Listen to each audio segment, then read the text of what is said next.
In the course of being president, one does a lot of things, and many bring great joy. But this is one of those beyond belief. I know you know Peter is my friend. In fact, for decades. But I didn't choose Peter because he is my friend. But I, like you, are so pleased that he is.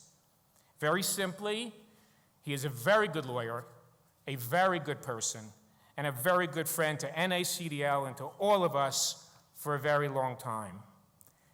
So Peter, and with this award, NACDL thanks you for your tireless work on behalf of the profession, on behalf of all criminal defense lawyers and clients, yours and so many others that you have helped.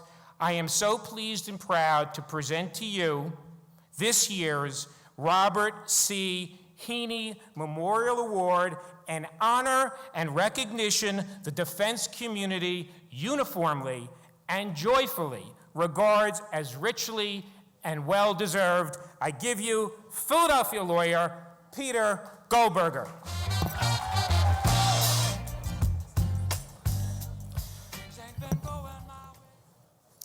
Sometimes the light's all shining on me. Other times I can barely see. Lately, it occurs to me what a long, strange trip it's been. Thank you, Ted, for choosing me for this high honor, which means so much to me as it's given in the name of an organization that I hold in such high esteem. Thank you for finding nice things to say about me in your introduction.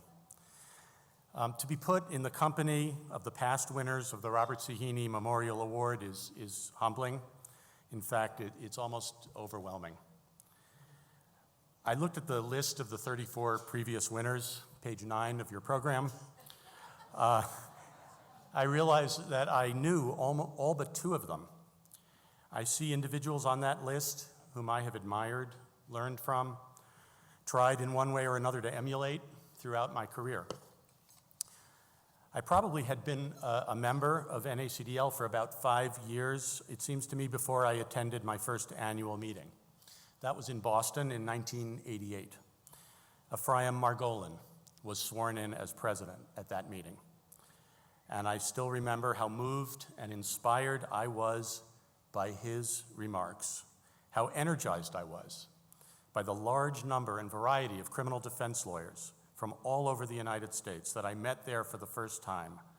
I must have known in the abstract about who were NACDL members, but seeing people at the meeting had such an impact on me.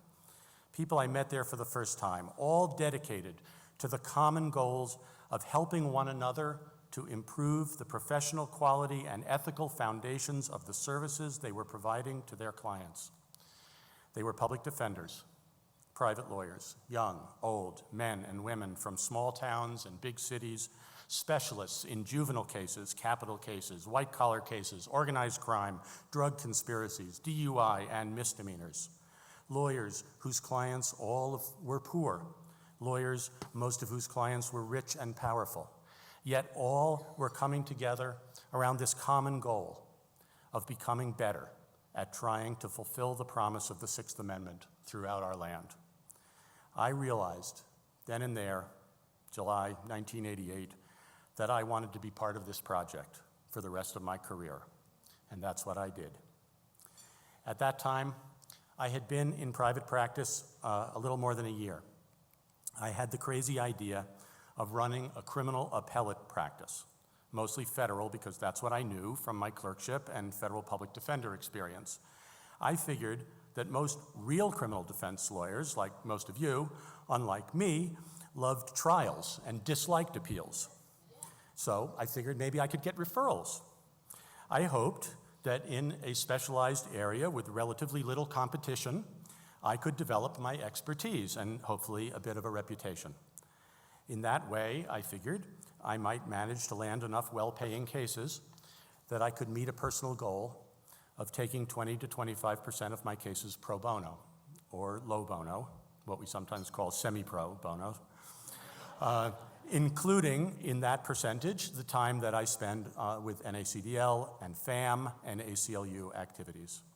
And I have pretty much kept to that plan. I've been able to keep to that plan for the last quarter century or more. Several of my most satisfying cases have come on court appointments, including a death row DNA exoneration, a junk arson science exoneration, and my one argument before the US Supreme Court. During nearly all of that time, I have had the support and assistance of one associate, NACDL member Pamela Wilk, who is an integral and essential part of my practice. And I have also had, throughout my career, the critical support, and I mean critical in every sense, and inexplicable tolerance of Anna Durbin, my wife, my life partner, an active NACDL member.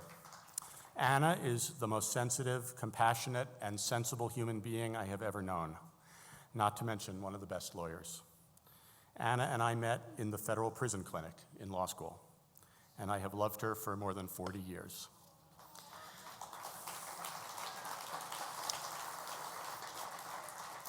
And I'm so happy that she's here tonight, sitting with one of our 3 brilliant daughters, Nora, who works here in Denver for Planned Parenthood, and with our terrific soon-to-be son-in-law, A.J. Hawks.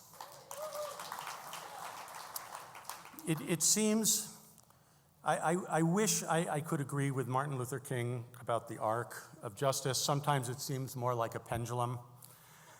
But the pendulum does swing, and it swings slowly from reason and compassion to cruelty and repression, and then back again. Over-incarceration, over-criminalization have been the watchwords for too long.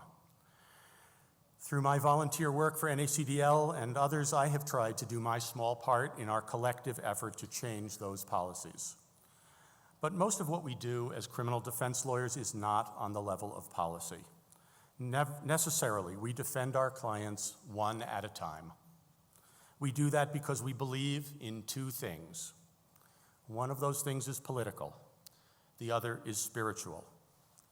First, we share the vision of our Constitution, that guarantees of individual rights are a critical bulwark against tyranny, and that criminal defense lawyers are essential to the protection of liberty. But we defend our clients one at a time for a second reason as well, simply because they are individual human beings, and they are entitled to be treated as such. They are entitled to have someone looking for the good in them instead of focusing on their worst behavior, and bringing that humanity into the light when society seeks only to condemn them.